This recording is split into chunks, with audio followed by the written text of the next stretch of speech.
I'm going to go through the trade show Domination. We're also going to hit on QR codes, and certainly Jody and Eric, if I'm not clear on a point, you guys are seeing the questions, I'm not.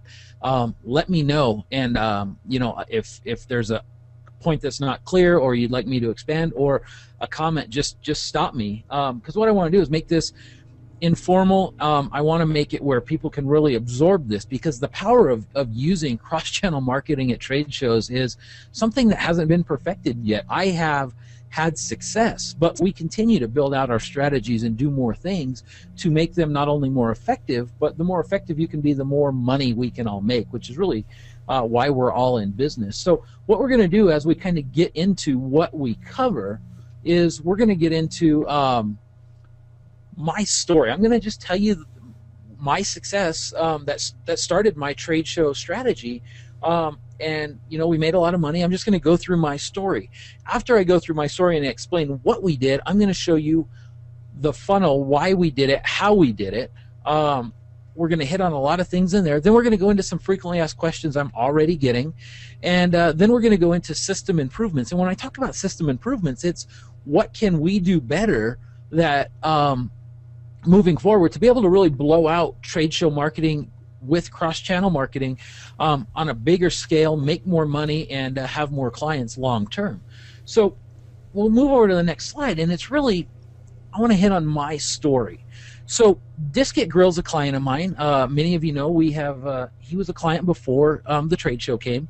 We film a weekly cooking show with him, and a big part of his marketing strategy is trade shows. And what I noticed is he spent so much money on trade shows, and he had no real legitimate follow-up system in place. And so in the Albuquerque area, we have the Fiery Food Show, which is a national barbecue and hot sauce show, basically.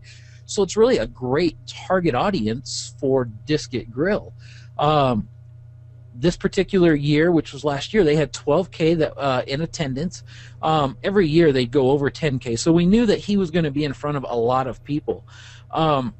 I convinced him that he needed to give away a grill, because as Paul was talking, what's your demographic? Well, this particular show is probably the most strategic, closest demographic that Disket Grill can have, because it's everybody who's interested in outdoor cooking and barbecuing and barbecue sauces, which is exactly what his grill does. As you could see over there on the left-hand side, it's basically an outdoor wok. So, and he's always kind of given away these grills, but he never had a good follow-up system. Initially, he used to just have people write their name and phone number on a piece of paper, and he'd literally, here's a business owner of a national company himself tearing off tabs to put in a hat to draw a winner. It was just really didn't make sense.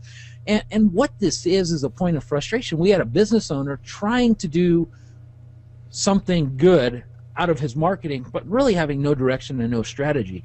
So it was very apparent to me. We had started with him with the cooking show and built an email list. So it was real apparent to me that we needed to help him build a list at a trade show. I mean, he's spending, you know, anywhere from $800 to $4,000 to go to these trade shows, and he doesn't really get anything from them except brand exposure and show sales, which happen on the showroom floor. But as Paul talked about, the drive-by strategy at trade shows is there's so many vendors and there's so many people, all the people that need to see your product won't.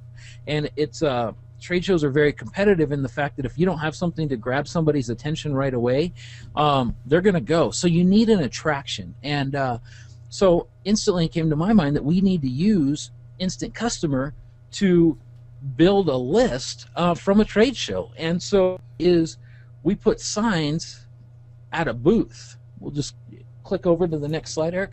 There we go. So the first thing we needed to do is we needed to grab attention, and we needed to have a way to get people onto his list. And so you can see the actual signs. Now, we had multiple signs. They all were the exact same thing, where win a free Disket Grill, text your name and email, and then we did it to a local number. So we had these two signs at his booth. And one of the first things, just if you're taking notes, one of the first things we realized is not everybody will read the signs. So partway through the show, what we did is we started having his employees help people text their name and email. And this is a huge point to get more opt-ins for your clients, is you need to train their employees to say, if somebody's looking, be like, hey, do you want to win a grill? Let me see your cell phone. I'll register you. for this giveaway, because a lot of people, even though we're in the technology age of texting your name and email, a lot of people that was confusing to them, even though we had the signs. Now, you know, but what really was the helped us a lot was the actual people at the trade show that worked for him being able to grab people's cell phones and texting people's names and emails for them. So that really helped. But what happened is we got a huge buzz as people started coming by and seeing the signs and texting their name and email. I'm going to show you just how well it worked. So what you're looking at right now are screen captures that I took today of the of Instant Customer, of our account.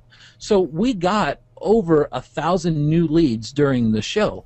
And as you can see, 984 of them are still active. What that means is we have 984 people that we can still reach out to. The show was several months ago, about eight or 9 months ago, but we have 984 people that we can still reach out to who haven't unsubscribed and are still interested in some way, shape, or form in his product. So we got over 1,000 new leads by doing this. We got huge exposure to the product. You see leaked on Facebook. So this was really cool because we were offering a show special, and we purposely, because we were scraping data through Instant Customer, we were able to very quickly identify who the most influential people were in the social media space, and we contacted some of them, and we had them basically leak the link to the trade show special on their Facebook page, like, hey, don't know if I'm supposed to share this, but I'm going to.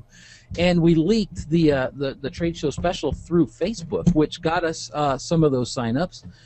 It was a great revenue source for our client, and basically in 2 days we captured over 1,000 leads. He got all the brand exposure, he got the exposure on Facebook, and all these months later he still has 984 people who he can reach out to at any given point, and he made a lot of money. I'm not allowed to reveal, it's not my data, it's his, but he made a lot of money at this trade show because of what we set up.